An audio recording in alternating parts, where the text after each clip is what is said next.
কই বাড়িতে কেউ আছেন? হ্যাঁ বলুন।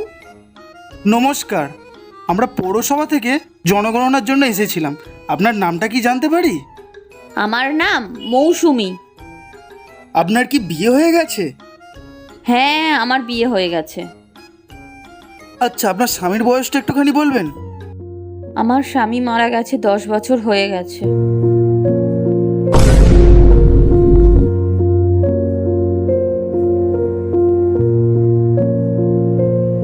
তো বলছিলাম, আপনার কি কোনো বাচ্চা আছে? হ্যাঁ, আমার একটা বাচ্চা আছে, এই তো 2 বছর হলো। 1 মিনিট, আপনার স্বামী মারা গেছে 10 বছর আগে, তাহলে আপনার সন্তানের বয়স 2 বছর কি করে হলো? ও হ্যালো, আমার স্বামী মারা গেছে, আমি তো মারা যাইনি। ধুর, জনগণনাই করবো না, প্রত্যেক ঘরে ঘরে একই কেস।